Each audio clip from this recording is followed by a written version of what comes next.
Hi, I'm Nikki from Teaching Autism, and welcome to the Autism and Special Education Community Podcast. Are you an autism or special education professional? Are you a teacher or therapist looking for support and new ideas? You may even be a parent, family member, or carer. This podcast is perfect to help you find out more information, support, and get some of your questions answered. Hi, and welcome back to the Teaching Autism and Special Education Community Podcast.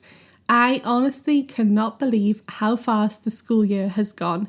In some ways, I feel like it's dragged and it's been the longest school year ever. But in other ways, it feels like it's going so fast that I blinked and a whole year went by. I've been talking a lot lately on the podcast about tips for the end of the year, and I figured today was a good opportunity to talk about some tips for things you should be doing at the end of the school year.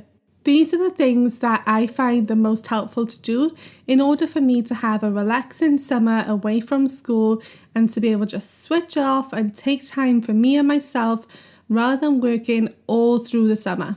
I mean, don't get me wrong, sometimes I will work the odd day or two through the summer, but in reality, summers are my chance to relax and refresh myself for the new school year. So it's really important for me to make sure that I get everything done at the end of the year to give myself that time to relax. So before I start with my 5 tips, I just want to share a quick bonus tip, and that is to delegate jobs to your staff or put together an end of year checklist and have it up on the wall somewhere. That way, if anyone ever has a spare 5-10 minutes or they're unsure of what they could be doing, they can go to the checklist and find a task on there that needs doing and make a start on it.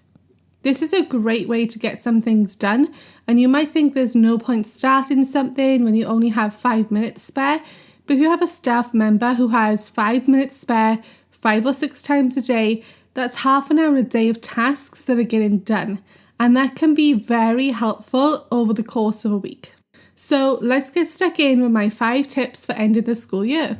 Number 1, and this is a biggie, go through your entire classroom and use up or throw out all foods and perishable goods. There is nothing worse than coming back into your classroom in August or September to a smelly, moldy banana. Trust me, and I highly recommend pulling those cupboards and drawers out to make sure that no food has fallen behind or underneath them as well, because the last thing you want is to attract animals to that leftover food while nobody's in school over the summer. And this includes all those sneaky hiding spots that you've kept food motivators or treats for you. Number 2 is to get to work on your cupboards. So give yourself a cupboard a day to do, or if you have enough time, a cupboard a week, and get staff to help out or write yourself off the timetable for an hour or 2 that day, and then have a station set up where you can split stuff into keep, throw, send home, and pass on. So for this, I like to get the biggest card I can find. I fold it in half and I staple the sides to turn it into a wallet, and each student has 3 wallets each, one for keep, one for send home, one for pass on. Keep is stuff that needs to be kept in school, and I'll put it in here until I can organise it or file it where it needs to go. I don't know about you, but so much junk ends up getting thrown into cupboards and drawers around the classroom through the year, so I just love being able to get this done at the end of the year. That way, when I head back in September, everything is all fresh and organised, and it just helps me start the year off so much better. Tip number 3 is meeting your new students and getting to know them. This is so important. I always find it really nerve-wracking if I don't know who my new students are that are coming in, because I don't know what to expect. I don't know what they're like or how to build relationships with them, or if there's something specific they need from me in the classroom. So I like to try and spend time visiting them in their classroom or their school. I like to get as much information from their classroom staff and families as possible. I also like to send a questionnaire with relevant information and look at the level of work they have been completing, as well as their goals and IEP targets.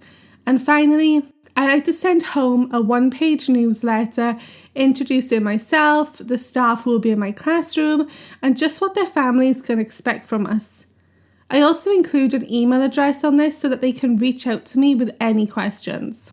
This is also the perfect time for me to get hold of photos and find out students' interests so that I can use them for making visuals, classroom displays, and just generally getting things ready for the new school year.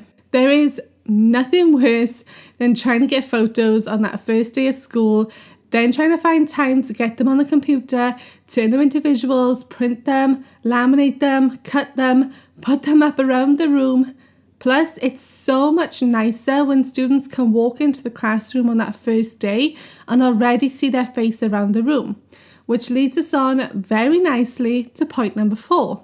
Number 4 is to set up basic classroom displays ready for the new school year. And when I say basic, I mean basic. If you have a birthday display, you can start putting this together. And what I tend to do is leave the classroom as it is, just because I don't want to upset current students. And then I put all the new display stuff into plastic pockets. On the last day of school, when students have gone home, I pull out those pockets which already have everything prepped in them, and it's just a case of putting them up onto the display boards, which generally takes no time at all. It is so much nicer to be able to walk into class on that first day in September and see all of your displays are done already. Plus, it means you won't spend your summer cutting and laminating things for your displays. This is also the perfect time to replace any labels on cupboards and drawers so that everything is organised and in its place ready for the new school year. And finally, tip number 5 is to prepare work for that first month of the school year. So for me, I'm a little different in the fact that I tend to get work prepared for the entire first term, which is around 7 weeks long.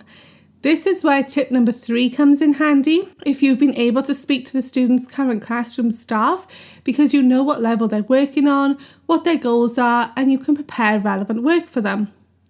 So spend some time through the summer months preparing your first classroom theme, getting lesson plans done, resources made, and put them all into trays separated by tasks. So for example, you can have a cut tray, a laminate tray, a Velcro tray, and a put away tray.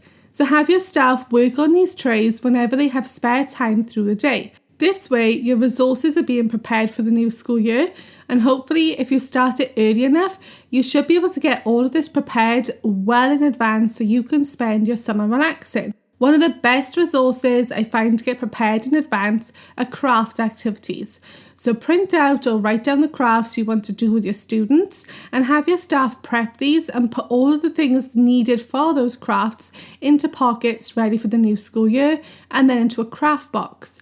That way, when the new school year starts, you can just go into your craft box, pull out a craft and complete it with your students, knowing that everything is inside and you don't need to do any prep work for it. So those are 5 of my tips for what you should be doing at the end of the school year to ensure that you have a less stressful summer and a more organised return to the new school year.